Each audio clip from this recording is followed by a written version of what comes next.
LIC का IPO आने वाला है जिसकी बुकिंग 4 मई से स्टार्ट हो रही है, जो कि इंडिया का सबसे बड़ा IPO होने वाला है।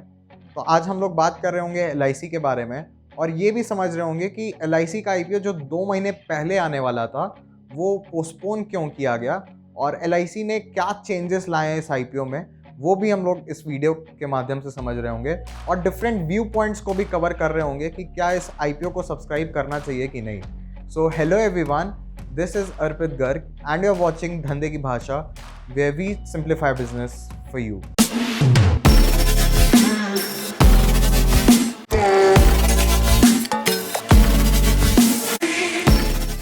तो पहले बात करते हैं LIC की। LIC अपने क्लाइंट्स को इंश्योरेंस बेचता है।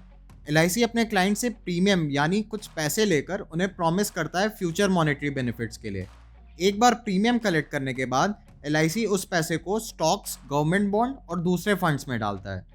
LIC इंडिया की सबसे बड़ी इंश्योरेंस कंपनी है। इंडिया में हर 4 में से 3 पॉलिसी LIC बेचता है।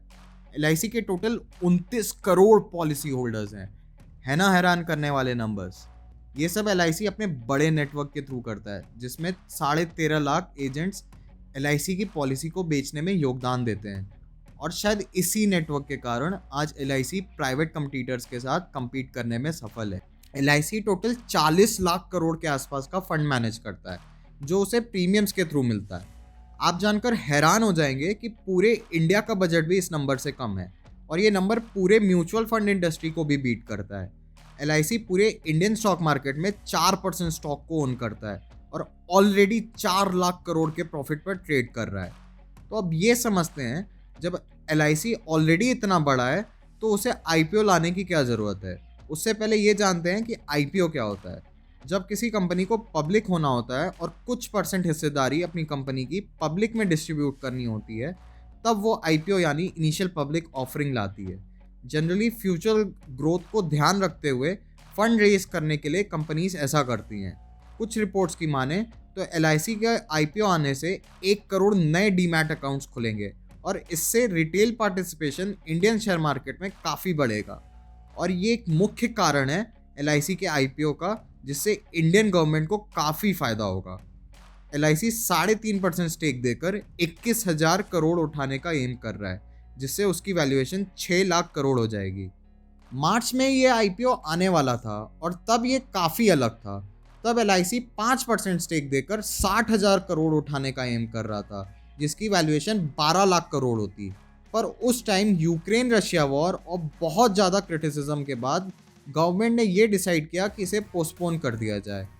एक्सपर्ट्स का मानना था कि LIC का 12 लाख करोड़ का वैल्यूएशन काफ़ी ओवर वैल्यूड है, क्योंकि लास्ट ईयर ही LIC की embedded value 5.4 lakh crore estimate की गई थी। एम्बेडेड वैल्यू एक फाइनेंशियल इंस्ट्रूमेंट है जिससे इंश्योरेंस कंपनीज की वैल्यू डिसाइड की जाती है, जो कि फ्यूचर प्रॉफिट गेन और करंट फंड्स को ध्यान में रखकर निकाली जाती है। उस समय मार्केट के वोलेटाइल होने के कारण भी गवर्नमेंट ने डिसाइड किया था कि इसे पोस्टपोन कर दिया जाए। बट अब लोगों की सोच काफ़ी बदल गई है और इस IPO को लेकर एक्सपर्ट्स की माने तो 6 लाख करोड़ का वैल्यूएशन काफ़ी फेयर असेसमेंट है। ग्रे मार्केट में भी ये IPO 10% प्रीमियम पर ट्रेड कर रहा है, जो कि काफ़ी अच्छे संकेत माने जा रहे हैं। और ऐसा माना जा रहा है कि 17 में जिस दिन LIC लिस्ट हो रहा है, उस दिन लिस्टिंग डे गेन्स हो सकते हैं। ग्रे मार्केट ऐसी मार्केट है जहां किसी भी शेयर का IPO आने से पहले ही उस शेयर को ट्रेड किया जाने लगता है। किसी भी IPO के पहले लोग ग्रे मार्केट को इंडिकेटर की तरह यूज़ करते हैं।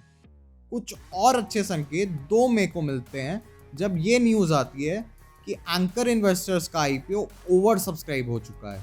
यानी एंकर इन्वेस्टर्स के बीच काफ़ी पॉपुलर डिमांड है इस IPO की। एंकर इन्वेस्टर्स वो इन्वेस्टर्स होते हैं जो 10 करोड़ से ज़्यादा अमाउंट इन्वेस्ट करने को तैयार होते हैं और LIC ने 21,000 करोड़ में से 5,630 करोड़ एंकर इन्वेस्टर्स से उठाने का प्लान किया है और अब ये ओवर सब्सक्राइब हो चुका है। तो आपके क्या व्यूज़ हैं वो आप बता सकते हैं इस IPO के बारे में कमेंट सेक्शन के अंदर, और क्या आप ये IPO सब्सक्राइब करने वाले हैं वो भी आप बता सकते हैं कमेंट सेक्शन के अंदर। और thanks for watching and do like, share and subscribe so that you don't miss on further case studies we bring for you.